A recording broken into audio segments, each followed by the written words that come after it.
Hi friends, இன்னைக்கு நம்ம பார்க்க போகிற மெத்தட் என்னன்னு பார்த்தீங்கன்னா வந்து ஃபியூச்சர் ஒர்த் மெத்தட். இது எந்த யூனிட்டில் வருது அப்படின்னு பார்த்தீங்கன்னா வந்து இன்ஜினியரிங் எக்கனாமிக்ஸில் 3rd யூனிட்டில் வருது. ஸோ இதில் வந்து ஃபியூச்சர் ஒர்த் மெத்தட் அப்படின்னா என்ன அர்த்தம்னா வந்து நீங்கள் பண்ணுற இன்வெஸ்ட்மெண்ட் வந்து என்னென்னா வந்து அதனுடைய ஒர்த் வந்து ஃப்யூச்சரில் வந்து எவ்வளோவா இருக்கும் அப்படின்றத வந்து கேல்குலேட் பண்ணணும். ஸோ நீங்கள் இப்போ பண்ண போகிற ஒரு அமௌண்ட்டுன்னு வச்சுக்கோங்க. ஸோ அந்த அமௌண்ட்டுடைய ஃப்யூச்சரில் அதனுடைய வேல்யூ, ஃப்யூச்சரில் அதனுடைய ஒர்த் எவ்வளோ இருக்கும் அப்படின்றத முடிவு பண்ணுறது தான் வந்து இந்த future worth.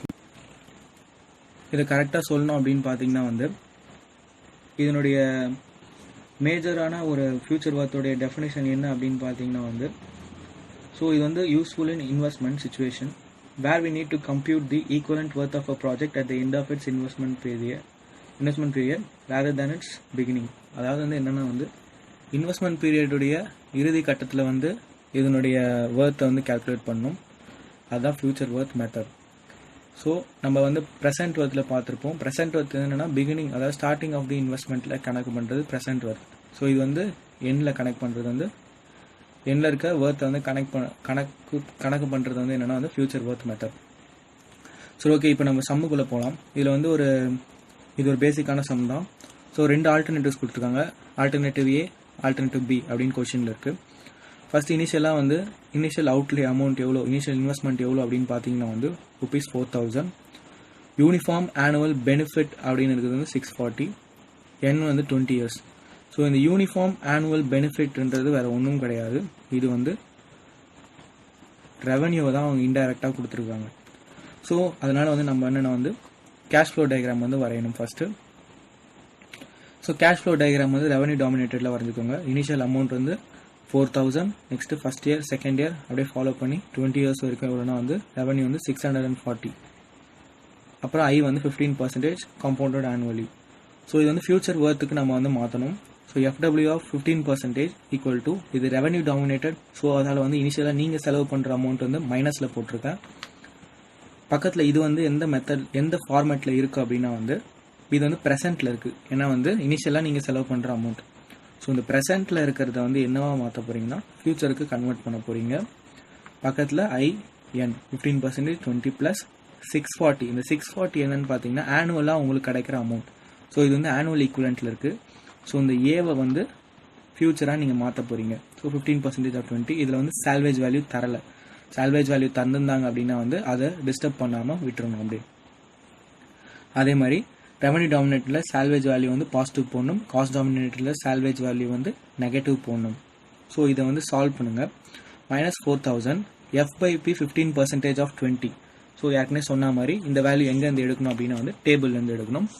F/P 15% of 20. So எப்பவுமே வந்து ஃபஸ்ட்டு இன்ட்ரெஸ்ட்டை பார்க்கணும் 15%. நெக்ஸ்ட்டு இயரை பார்க்கணும் 20.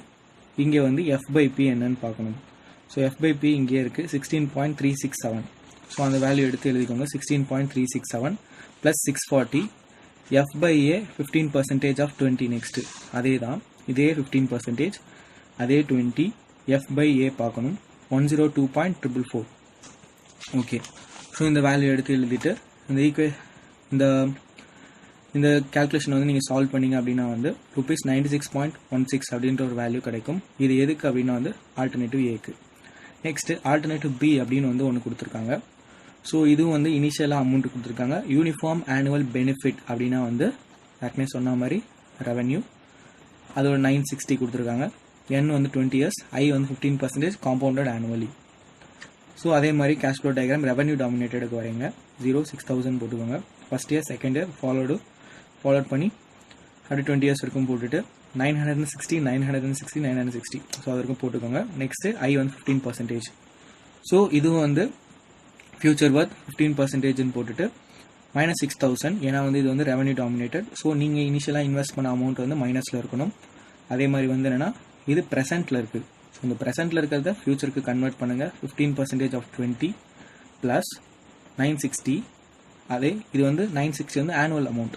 ஸோ இந்த ஆனுவலை வந்து என்னென்னா ஃபியூச்சருக்கு கன்வெர்ட் பண்ணுங்கள். 15% ஆஃப் 20.